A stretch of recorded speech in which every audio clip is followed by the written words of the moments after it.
जय हिंद दोस्तों। आज हम हिस्ट्री के जैन धर्म को हम कंटिन्यू करेंगे। फिर से यह दूसरा पार्ट है। आपने फर्स्ट पार्ट को बखूबी देखा होगा, समझा भी होगा। उम्मीद करते कि अच्छा लगा होगा। सेकेंड पार्ट है ये। पार्ट सेकेंड में लिख देता हूँ, पार्ट सेकेंड, राइट है ना। ये जैन धर्म के दूसरे पार्ट की ओर है, हमें दूसरे पड़ाव की ओर है, जिसमें हम और भी बातें जैन धर्म के बारे में, जो कि परीक्षा के पॉइंट ऑफ व्यू से बहुत ही इंपॉर्टेंट है, उसको समझने की कोशिश करेंगे। चलिए इसकी शुरुआत करते हैं हम पहले त्रिरत्न से, राइट है ना। इसके बारे में हमने बहुत सारी जानकारी ली है, कैसे जैन धर्म का जो है फॉर्मेशन हुआ है, और उसमें हमें समाज में क्या क्या शिक्षाएं मिली हैं और उसके क्या क्या मुख्य बिंदु हैं, उनको समझने की कोशिश करेंगे। तो पहला पॉइंट है अभी त्रिरत्न के बारे में समझेंगे। पहला पॉइंट क्या है? त्रिरत्न। याद रखिए, बहुत इंपॉर्टेंट है, पेपर में पूछता भी है। कर्म फल से मुक्ति। कर्म फल यानी आपने पीछे पढ़ा कि कर्म के आधार पर ही पुनर्जन्म होता है। ऐसा जैन धर्म के सिद्धांत के अनुसार यह स्पष्ट हुआ कि आपके कर्मों के अनुसार ही आपको पुनर्जन्म मिलती है। आप जैसा कर्म करेंगे उसी अनुसार। तो कर्म फल से मुक्ति के लिए त्रिरत्न का अनुशीलन करना आवश्यक है।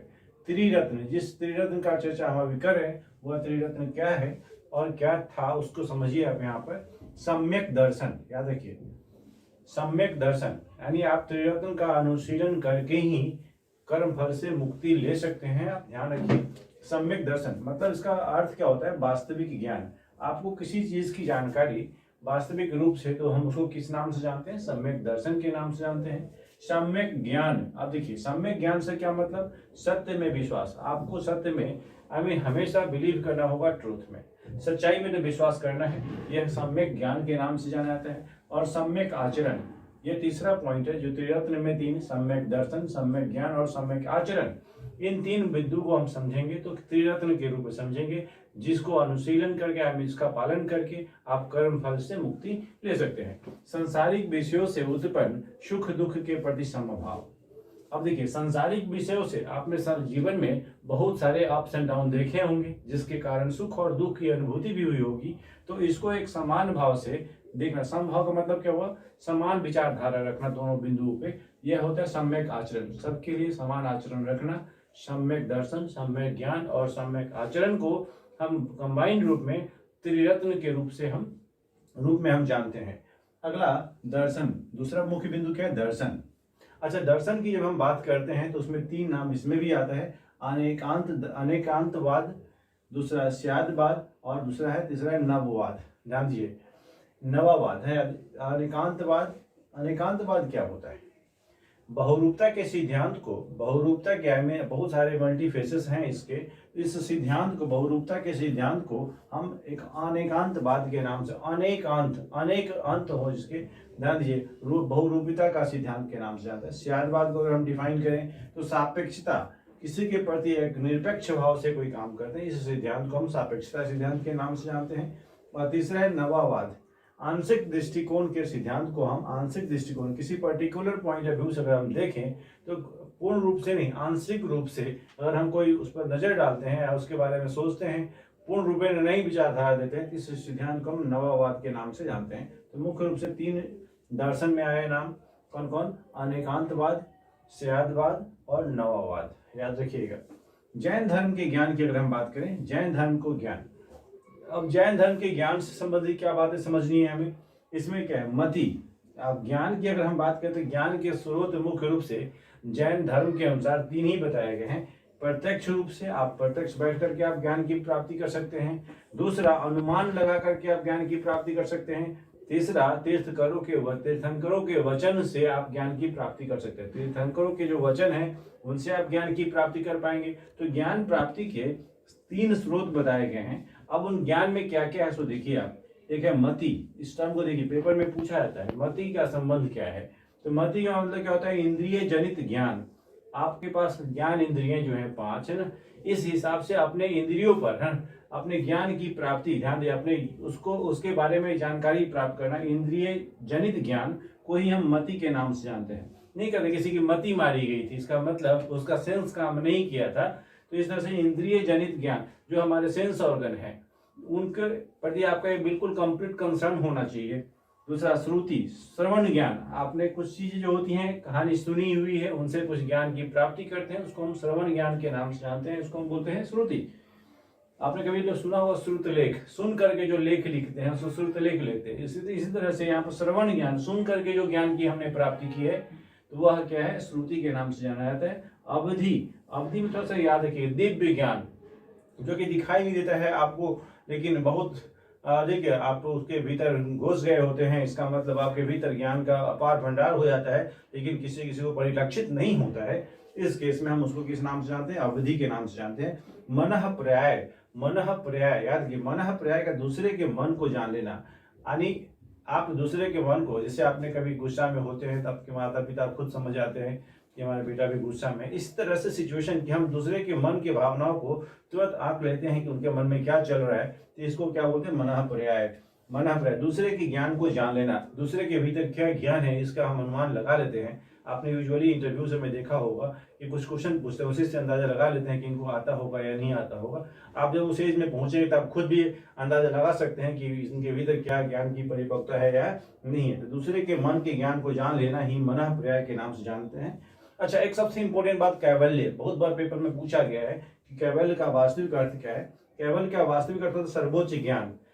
अब देखिए, कैवल्य की प्राप्ति करना, सर्वोच्च ज्ञान को प्राप्त कर लेना। जैसे महावीर स्वामी के बारे में आपने पढ़ा है कि 12 वर्षों के बाद यानी 30 वर्ष की अवस्था में उन्होंने गृह त्याग किया था अपने भाई के अनुमति लेकर के। तो उसके बाद उन्होंने 12 वर्षों तक दर दर भटका, ज्ञान की खोज में यहाँ वहां जाते रहे, और अंत में 42 वर्ष की अवस्था में उन्हें ऋजुपालिका नदी के किनारे साल वृक्ष के नीचे ज्ञान की प्राप्ति होती है। आपने पीछे देखा है, यह क्वेश्चन सीधा सीधा पूछा जाता है। एक बार नवोदय विद्यालय समिति की परीक्षा में यह पूछा गया था कि महावीर स्वामी को ज्ञान की प्राप्ति किस नदी के किनारे हुई है, तो ऋजुपालिका नदी के। बहुत सारे बच्चे कंफ्यूज होते रहते हैं, ध्यान देने की जरूरत है थोड़ा सा। इसको हम एक बिना दबाव लिए समझ के यहाँ बनाएंगे, सुनेंगे, तो एक तरह से यहाँ पर श्रुति श्रवण ज्ञान को हम प्राप्त कर सकते हैं। अगर आप बहुत सारे देखते हैं, बोर्ड पर लिखे हुए चीज को देखते हैं, सुनते हैं, तो हमारे साथ बहुत सारे सेंस ऑर्गन काम करते हैं। तो जितना सेंस ऑर्गन काम करेगा उतना ही जल्दी लॉन्ग लास्टिंग आपने समझना है उसको। चलिए, अब इसमें एक नाम आता है कैवल्य, तो आप समझ गए, सर्वोच्च ज्ञान को ही कैवल्य के नाम से जानते हैं। अच्छा, इसमें एक नाम आता है संलेखना। संलेखना, संलेखना का क्या तात्पर्य है? संलेखना का तात्पर्य क्या है, इसको थोड़ा संधि विच्छेद किया मैंने, सत्य जोड़ लेखना। सत्य का मतलब 100 होता है, इसे लिखना। इसका वास्तविक अर्थ अगर देखा जाए, इसका वास्तविक अर्थ हुआ अच्छाई का लेखा जोखा। आप अपने जीवन में क्या अच्छा किए हो, क्या बुरा किए हो, इसका अच्छाई का लेखा जोखा ही सत्य लेखना के नाम से जाना जाता है। कि सत्य लेखना मतलब आपने जो अच्छा किया है या बुरा किया है, यानी तो बुरा की बात तो नहीं कर, अच्छाई का लेखा जोखा संलेखना के नाम से जाना जाता है। संलेखना शब्द का प्रयोग कहाँ हुआ है, सो देखिए, संलेखना शब्द का प्रयोग उपवास द्वारा प्राण त्याग के संदर्भ में किया गया है। संलेखना शब्द का प्रयोग उपवास करके, खाली पेट रह करके अपने जीवन को मिट्टी में समर्पित कर देने, विलीन कर देने, देह त्याग देने के कार्य में हुआ है। याद रखिए, संलेखना संबंधित है किससे? मृत्यु से संबंधित है। संथारा प्रथा, याद रखना एक बात और है, संथारा प्रथा। संथारा प्रथा क्या है? एकांतवास। जान लीजिए, अब कोई व्यक्ति अपने इस माया मोह की नगरी को छोड़ करके जाना चाहता है, अपना देह त्यागना चाहता है, मृत्यु के करीब जब पहुंच जाता है, उस समय उनको क्या होता है? एकांतवास ग्रहण करना। एकांतवास ग्रहण करना मतलब वैसा जगह जहां पर कोई नहीं रहता, अकेले रहना, एकांतवास। अन्न जल का त्याग देना। आपने सुना होगा कि जब लोग मरने वाले होते हैं तो वो खाना पीना छोड़ देते हैं। आपने देखा होगा कि उन्होंने खाना पीना छोड़ दिया, इसका मतलब उनकी जीवन अब जो है अंतिम पड़ाव की ओर है। मौन व्रत धारण करना, किसी से बातें नहीं करना, लास्ट में किसी मुंह खोलते कि मेरा बेटा किधर है, एक बार मिलवा दो, इस तरह से मौन व्रत, बिल्कुल चुपचाप हो जाना, खाना पीना त्याग देना, एकांतवास का जीवन व्यतीत करना। मतलब इस तरह से यह समय तब आता है जब हम अंतिम जीवन के अंतिम पड़ाव की ओर होते हैं। लेकिन इसके साथ एक थोड़ा सा जैन धर्मावलंबियों के साथ एक मुसीबत भी आ गई। क्या? कानून के दृष्टिकोण से देखिए, अगस्त 2015 की घटना है। अगस्त 2015, याद रखिएगा इस चीज को। इसका मतलब तो यह समझ में आ गया, संथारा भी एक तरह से देह त्यागने की विधि से ही जुड़ा हुआ है। तो इसमें आप समझिए, अगस्त 2015 में राजस्थान हाई कोर्ट ने इस प्रथा पर रोक लगा दी। किस प्रथा पर? संथारा प्रथा पर रोक लगा दी थी। अब यह समझना है, एक क्वेश्चन यहां से बन सकता है, संथारा प्रथा पर किस हाई कोर्ट ने रोक लगा दी थी? राजस्थान हाई कोर्ट ने। कब लगा दी थी? अगस्त 2015 की घटना है। यह क्या हुआ? भारतीय दंड संहिता 306, धारा 306 और 309 के अनुसार इसे आत्महत्या की श्रेणी में रखा गया है।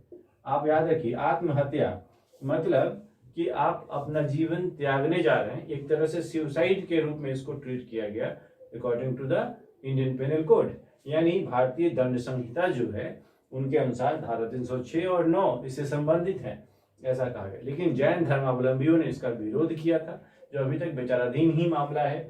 चलिए उसके बारे में विस्तृत जानकारी आप अपडेट होते रहिएगा। चलिए अब हम जैन साहित्य की बात करते हैं। उम्मीद करता हूँ कि प्रीवियस वाले सारे टॉपिक आपके कन्फर्म समझ में आ गया होगा कंसर्न से।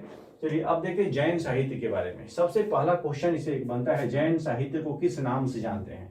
जैन साहित्य को किस नाम से जाना जाता है? इसका सीधा सीधा आंसर है कि आगम। जैन साहित्य को आगम के नाम से जानते हैं। किस नाम से जानते हैं? आगम कहा जाता है। यह बहुत बार पेपर में पूछा था, यूपीपीएससी के पेपर में पूछा गया, बीपीएससी के पेपर में पूछा गया, जैन साहित्य को किस नाम से जाना जाता है? आगम के नाम से जाना जाता है। प्रारंभ में जैन साहित्य जो थी वह किसी न किसी भाषा में लिखी गई होगी, लेकिन इसके बारे में जहां तक जानकारी है वह अर्धमगधी भाषा में लिखी गई। बाद में बहुत सारी भाषाओं में लिखी गई, लेकिन उनमें जो प्रमुख थी प्राकृत भाषा।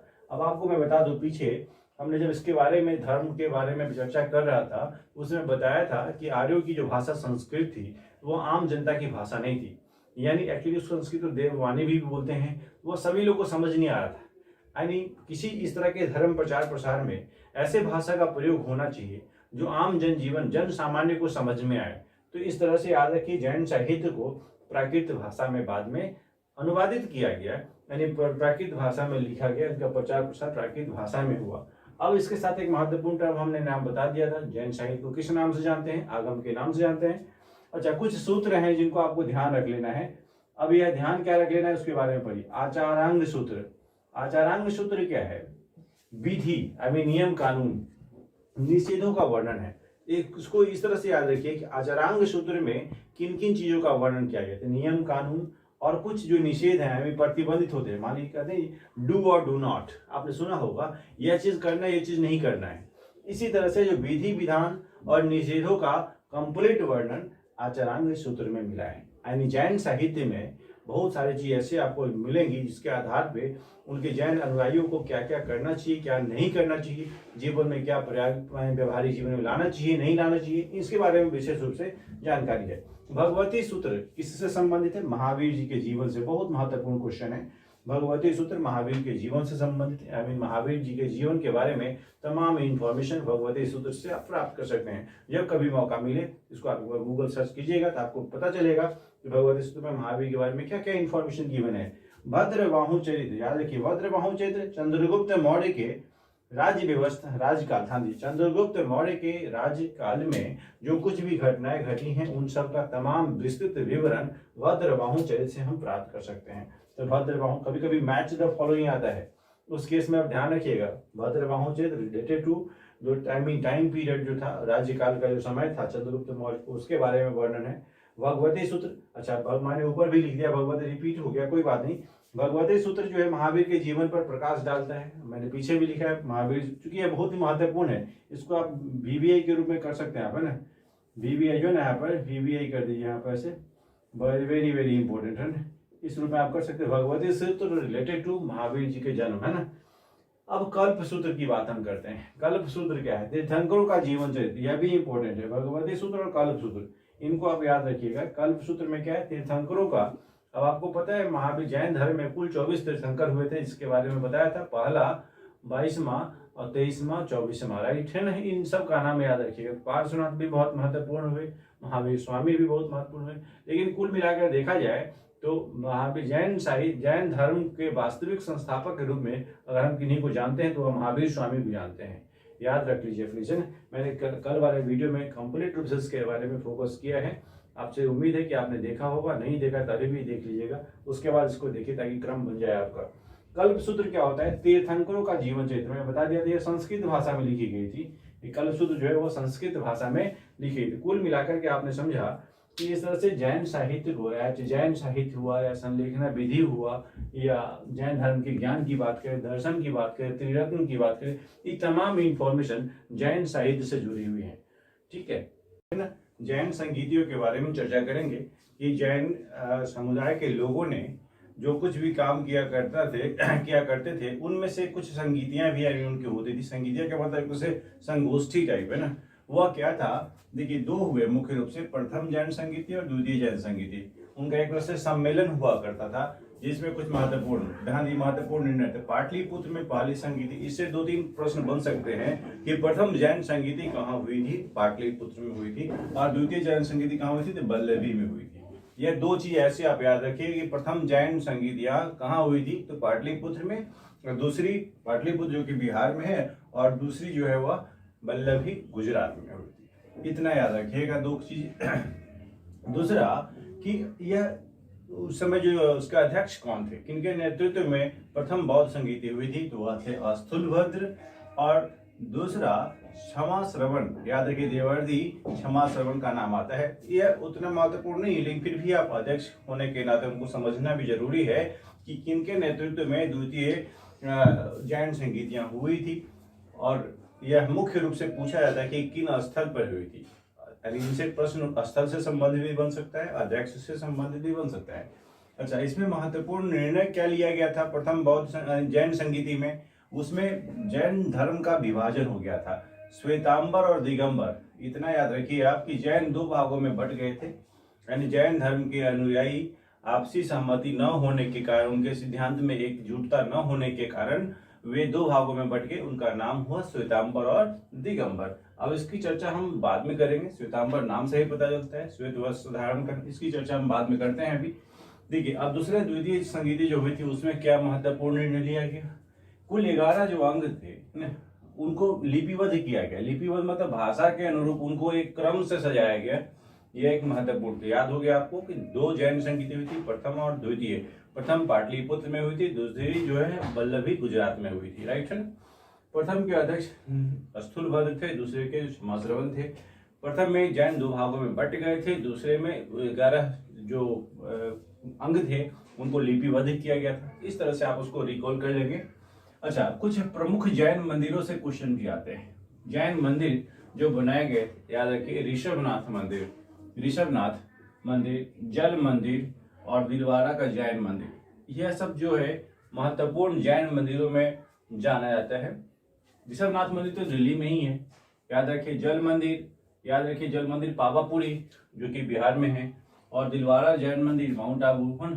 इस तरह से आप समझ लीजिए कि ऋषभनाथ, जल मंदिर, दिलवारा, और भी कुछ मंदिर हैं, आप उनको एक बार रिकॉल कर लीजिएगा ताकि इसके बारे में आपको कोई कंफ्यूजन ना हो। क्वेश्चन आता है कि निम्नलिखित में से कौन जैन मंदिर है, कौन जैन मंदिर नहीं है, इसके बारे में आप थोड़ा सा पढ़ लीजिएगा एक बार। महावीर स्वामी के काल में कुछ, अब ध्यान दीजिए, अब एक क्वेश्चन आता है कि महावीर के समकालीन कौन कौन थे। चाहे जैन धर्म के जो पीक पे था जब जैन धर्म, उस समय उनके समकालीन शासक कौन कौन थे, उसमें नाम आता है बिंबिसार का। मैंने इसके सबसे शुरुआत में बताया था, मैंने प्रीवियस वीडियो में बताया था कि किसी भी धर्म की शुरुआत तब होती है जब उनके साथ अनुकूल राजनीतिक दशा होती है। तो उसमें बिंबिसार का नाम लिया था मैंने, याद रखिए। तो बिंबिसार, चंद्रप्रद्योत, अजातशत्रु, उदयन, इन सब जो को हम समकालीन समझते हैं किसके, जैन धर्म के। यानी इनके शासन काल में जैन धर्म अपने चरम सीमा पर चल रहा था। यानी चरम सीमा का मतलब बहुत ही प्रचार प्रसार बड़े पैमाने पर हो रही थी। अच्छा, जैन धर्म का सर्वाधिक जो प्रसार हुआ है, सर्वाधिक प्रसार मतलब मैक्सिमम एक्सपेंशन जो हुआ है, जैन धर्म बहुत विस्तार हुआ है, किनके समय में हुआ, महावीर। आपको मैंने बताया था कि महावीर स्वामी को मुख्य प्रमुख संस्थापक के रूप में हम समझते हैं, संस्थापक जिनके समय में मैक्सिमम विस्तार हुआ, जबकि संस्थापक ये नहीं थे। महावीर जैन धर्म के संस्थापक जो पहले ऋषभदेव है ना, याद रखिएगा ना, उनको हम आदित्यनाथ के नाम से जानते हैं, आदिनाथ के नाम से जानते हैं, आदित्यनाथ ही आदिनाथ के नाम से जानते हैं। चंद्रगुप्त मौर्य, कलिंग नरेश खारवेल, अच्छा कलिंग नरेश लिखा मैंने, कलिंग उड़ीसा को हम कलिंग के नाम से जानते हैं, राइट है ना। तो कलिंग के राजा खारवेल, राष्ट्रकूट शासक है ना अमोघ वर्ष, मैंने 3 ही नाम लिखे, और भी शासक हैं, ये चंद्रगुप्त मौर्य, कलिंग नरेश खारवेल और अमोघ वर्ष, ये जो 3 नाम लिखे हमने, जैन धर्म के प्रमुख अनुयायियों में से एक थे, ये जैन धर्म के अनुयायी थे। अच्छा, अमोघ वर्ष के द्वारा एक विशेष रचना की थी, रत्नमालिका। कभी कभी प्रश्न पूछता है रत्नमालिका किसके द्वारा रचित है, तो अमोघ वर्ष के द्वारा। तो वह राष्ट्रकूट के शासक थे, जैन धर्म के अनुयायी थे। चंद्रगुप्त मौर्य भी जैन धर्म के अनुयायी थे, कलिंग नरेश खारवेल भी जैन धर्म के अनुयायी थे। इस तरह से आप इन सभी चीजों को 1 बार 2 बार 3 बार देखिएगा ताकि आपको ये बिल्कुल बखूबी याद हो जाए। इनसे प्रश्न पूछे ही जाते हैं। अच्छा, हम बात कर रहे थे यहाँ पर दो भाग में जब बटी थी, श्वेतांबर और दिगंबर। श्वेतांबर कौन थे? श्वेतांबर सफेद वस्त्र धारण करने वाले। सफेद वस्त्र आई मीन शांति के सूचक होते हैं। सफेद वस्त्र धारण करने वालों को हम श्वेतांबर के नाम से जानते हैं। श्वेतांबर कौन थे? जो सफेद वस्त्र धारण करने वाले। दिगंबर नग्न रहने वाले, जो बिना कपड़े नग्न रहने वाले को हम क्या बोलते हैं? दिगंबर। इस तरह से दो भागों में बढ़ के श्वेतांबर और दिगंबर आप याद रखेंगे। श्वेतांबर और दिगंबर प्रश्न पूछा जाता है। श्वेतांबर और दिगंबर यानी जैन धर्म के दो भाग हैं। कौन? श्वेतांबर और दिगंबर, दो भागों में बढ़ गए। अच्छा, इसमें कुछ क्या हो, उस समय अकाल पड़ा था। अकाल का मतलब क्या होता है? एक तरह से महामारी हुई जिसमें जीवन बचाना बड़ी मुश्किल होता है। तो उस केस में कुछ लोग किसी खास नेतृत्व में अलग अलग भागों में बट गए। वे कौन थे? याद रखिए, भद्रबाहु और स्थूलभद्र। ये दो नेतृत्वकर्ता बने। यह भद्रबाहु जो है वो अपने अनुयायियों के साथ दक्षिण की ओर चले गए और स्थूलभद्र जो मगध में ही बने रहे। तो याद रखिएगा, जो दक्षिण की तरफ गए वो जैन अनुयायी दिगंबर कहलाए और जो मगध में रहने वाले थे वे श्वेतांबर कहलाए। इनको भी एक बार याद रख लेना है कि दक्षिण की ओर जाने वाले भद्रबाहु के नेतृत्व में जैन अनुयायी दिगंबर बन गए। दिगंबर मतलब नग्न रहने वाले, और स्थूलभद्र के नेतृत्व में मगध में रहने वाले जैन अनुयायी श्वेतांबर हो गए, यानी श्वेत वस्त्र धारण करने वाले। इतना तो आपको याद हो गया होगा। चलिए, अब हम इसके आगे हम बढ़ते हैं। श्वेतांबर और दिगंबर में बेसिक अंतर क्या है, इसको जो एक नजर में हम देख रहे हैं। जो अंतर, ध्यान दीजिए, अंतर इसलिए समझना जरूरी है। जब हम किसी को कंपेरेटिव रूप में स्टडी करते हैं ना, तो वह एक लॉन्ग लास्टिंग रहता है, एक लंबे समय तक याद रहता है। श्वेतांबर, अभी इतना तो पता हो गया, श्वेत वस्त्र धारण करने वाला। दिगंबर बिना वस्त्र के रहने वाले। चलिए, मोक्ष की प्राप्ति के लिए वस्त्र का त्यागना आवश्यक है। श्वेतांबर लोगों का कंसेप्ट क्या था कि अगर आप मोक्ष चाहते हो तो आपको वस्त्र त्यागना पड़ेगा, यानी बिना वस्त्र के ही आप मोक्ष की प्राप्ति कर सकते हैं। लेकिन वस्त्र को त्यागना आवश्यक नहीं है। श्वेतांबर ने बोला कि वस्त्र को त्यागना आवश्यक नहीं है, लेकिन दिगंबर जो नग्न रहने वाले वो बोले कि वस्त्र का त्यागना आवश्यक है। तो अंतर समझ में आ गया। ये बिना कपड़ा वाले क्या बोले कि हम वस्त्र त्यागना जरूरी है, और जो श्वेतांबर वाले हैं बोले कि नहीं, मोक्ष की प्राप्ति वस्त्र पहन के भी हो सकती है, लेकिन श्वेत वस्त्र पहन के हो सकती है। इसको याद रखिएगा, पहला डिफरेंस। दूसरा, स्त्रियां भी निर्वाण की प्राप्ति की अधिकारी है। स्त्रियों को उन्होंने तवज्जो दिया था। पुष्पचूड़ा मैंने नाम पढ़ाया भी है कि इसमें जो है स्त्रियां भी निर्वाण की प्राप्ति कर सकती है, जबकि इसका ठीक उल्टा, स्त्रियों को निर्वाण संभव नहीं है। महिलाएं जो है वो निर्वाण की प्राप्ति नहीं कर सकती हैं, दिगंबर में बोला। इस तरह से तीसरा पॉइंट देखिए, कैवल्य यानी सर्वोच्च ज्ञान। मैंने बताया था कैवल्य, सर्वोच्च ज्ञान की प्राप्ति के बाद भी लोगों को भोजन की आवश्यकता है, यानी कैवल्य आपको ज्ञान की प्राप्ति हो फिर भी भोजन चाहिए। लेकिन इधर जो है दिगंबर वाले क्या बोलते हैं कि कैवल्य के बाद भोजन की आवश्यकता नहीं। सबसे विशेष बात आपने याद हो गया, मोक्ष के लिए कपड़ा, महिलाओं को निर्वाण की प्राप्ति, कैवल्य के बाद भोजन की आवश्यकता। इसका ठीक विपरीत कर दीजिएगा तो अब दिगंबर वाला याद हो जाएगा। चलिए, इसमें एक विशेषता क्या था? अच्छा, इसको तेरापंथी नाम से भी जानते हैं, इसको समैया के नाम से भी जानते हैं। समैया है ना, याद रखिएगा। अच्छा, इसमें एक ही और बात है कि यह रूढ़िवादी, यानी यह जो है ना एक तरह से समय के समय बदलना चाहते थे, यानी यह जो थे समय अनुसार बदलते थे, यानी समय के अनुरूप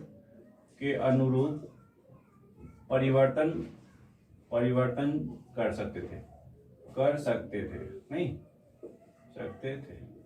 याद रखिए, समय के अनुसार परिवर्तन कर सकते थे। कौन? श्वेतांबर। लेकिन दिगंबर कट्टरपंथी थे। क्या थे? कट्टरपंथी। याद रखना इसमें ना, यानी कट्टरपंथी वह होता है जो एक बार ठान लिया वह दोबारा नहीं चेंज कर सकता है। यानी कट्टरपंथी जी दिगंबर जो थे वो कट्टरपंथी थे, जबकि श्वेतांबर वाले लोग वो परिवर्तन के मतलब स्वीकार कर लेते थे। अगर जरूरत होता है तो उसमें परिवर्तन कर सकते थे, उनके सिद्धांत में परिवर्तन, यानी लचीलापन कुछ था। लेकिन जैन धर्म का प्रचार जो हुआ, इसका समाज पर क्या प्रभाव पड़ा? अरे किसी न किसी चीज का प्रभाव, अभी हमने पढ़ा भी था, धर्म की शुरुआत इसी उद्देश्य से होती है कि समाज में कुछ परिवर्तन लाया जा सके। तो वर्ण व्यवस्था एवं कर्मकांडों की, वर्ण व्यवस्था की जो जटिलता थी या कर्मकांड की जो कॉम्प्लेक्सिटी जो देखा आपने, उसको रोकने का सकारात्मक प्रयास किया गया। सकारात्मक प्रयास एक महत्वपूर्ण पॉइंट हो गया। किसमें? वर्ण व्यवस्था में और कर्मकांड में। संस्कृत के स्थान पर जनमानस, संस्कृत चूंकि कुछ सेलेक्टेड फ्यू लोगों की भाषा हो गई थी, इसलिए जनमानस की भाषा को स्वीकार किया, जो अर्धमगधी के रूप में हम लोग जानते हैं या प्राकृत भाषा के रूप में जानते हैं। वाणिज्य एवं व्यापार को बढ़ावा दिया गया, जिसके कारण लोग धन संपन्न होने, अर्थ में संपन्न होने लगे, इसलिए लोग वाणिज्य और व्यापार को बढ़ावा देने लगे। इस तरह से कुल मिलाकर के जैन धर्म जो है वह इसका समाज पर क्या प्रभाव पड़ा, लोग में उन्नति होने लगा, क्योंकि कृषि करना, पशुपालन करना पर प्रतिबंध इसके समर्थन में थे, क्योंकि कहीं कहीं जीव हत्या, हिंसा का हो रहा था काम, उसको छोड़ करके लोग व्यापार में शामिल हो गए। व्यापार में होने से पैसा आने लगा, जिससे उनकी स्थिति आर्थिक रूप से सबल होने लगी। जनमानस की भाषा में संस्कृत को छोड़ करके प्रचार प्रसार होने लगा। अब वर्ण व्यवस्था जो लोगों को समझ आने लगी, वर्ण व्यवस्था और कर्मकांडों की जटिलता को खत्म कर दिया गया। इस तरह से सामाजिक रूप से जो भी जैन धर्म का एक बहुत अच्छा प्रभाव पड़ा था। लेकिन सबका कभी न कभी अंत होता है, ऐसा आपने सुना भी होगा। जैन धर्म भी किसी न किसी कारणों से वह एक अंतिम पड़ाव के पहुंच गया, उसका भी समय खत्म हुआ। देखिए, जैन धर्म के पतन के कारण, जैन धर्म के पतन के कारण क्या हुआ, याद रखिए, कारण एक नहीं होते हैं, बहुत सारे कारण होते हैं, लेकिन उसमें कुछ हमने लिखा है यहाँ पर। देखिए, कठोर व्रत, जैन धर्म के जो व्रत हैं, हम लोग जो उनका अनुसरण करेंगे तो उसके जो सिद्धांत है उनको पालन करना बहुत ही कठिन एवं तपस्या पर विशेष बल दिया गया था। कठोर व्रत, आत्मवेदना यानी अपने आत्मा को दुखाना, दुखी करना, इस तरह से जो कारण, जो मूलभूत उसके सिद्धांत थे, वे बड़ी परेशान करने योग्य थे, जिनके कारण हुआ अहिंसा पर अत्यधिक बल दिया जाना। अहिंसा पर अधिक बल दिया जाना मतलब हिंसा नहीं करना है, यानी खेती बाड़ी पर बिल्कुल छोड़ देना है। तो इस तरह से यह भी एक कारण बना, लोग खेती बाड़ी को छोड़ करके दूसरे चीज में जाने को मजबूर किया। इसका मतलब वे लोग इससे नाखुश हो गए, यानी अधिकतर लोग। जैन दर्शन की जो जटिलता है, क्लिष्टता जो मतलब कठिन है समझना उनको, तो इसके कारण भी जैन धर्म का विभाजन, यह भी जैन धर्म दो भागों में बट गए, श्वेतांबर दिगंबर, तो यह भी एक कारण बना। तो कुल मिलाकर के आप देख रहे हो कि कठोर व्रत, तपस्या, हिंसा, जैन दर्शन और उनका विभाजन होना, जन साधारण का उदासीन होना, जब आम जनता की भागीदारी उसमें नहीं रह पाई, तत्कालीन नरेशों का आश्रय न मिलना, जब उस समय शुरुआत में जैन का सब लोग समर्थन कर रहे थे, बाद में जो शासक थे वे समर्थन नहीं करने लगे, और अच्छे प्रचारक की कमी, यह भी एक कारण था, अच्छे प्रचारक की कमी, जिसके कारण उनका प्रचार प्रसार एक बड़े पैमाने पर अच्छे तरीके से नहीं हो पाया। तो कुल मिलाकर के आपने देखा होगा कि इन तमाम चीज़ों से हमने एक बात तो नोटिस कर ली है कि हमारे बहुत सारे अनसुलझे सवाल को सुलझाने के लिए धार्मिक एक आंदोलन शुरू हुआ, जिसमें जैन धर्म का क्या रोल रहा। हमने उन सभी पॉइंट को खंगालने की कोशिश की है, जो कि आपके ज्ञान को वर्धन के लिए, यानी ज्ञान के वर्धन के लिए बहुत ही आवश्यक है, और एग्जामिनेशन पॉइंट ऑफ व्यू से भी बहुत जरूरी है। जीवन में इस बात को अमल कीजिए, समझिए कि क्या कैसे इस सृष्टि में सामाजिक परिवर्तन हुआ होगा, किस तरह से धर्म जो है हमारे जीवन में एक आंदोलन के रूप में आया, और हमारे जीवन को एक, आप समझ सकते हैं कि सकारात्मक प्रयास किस तरह से धर्म के द्वारा हुआ है, समझने की कोशिश करें। Thank you so much.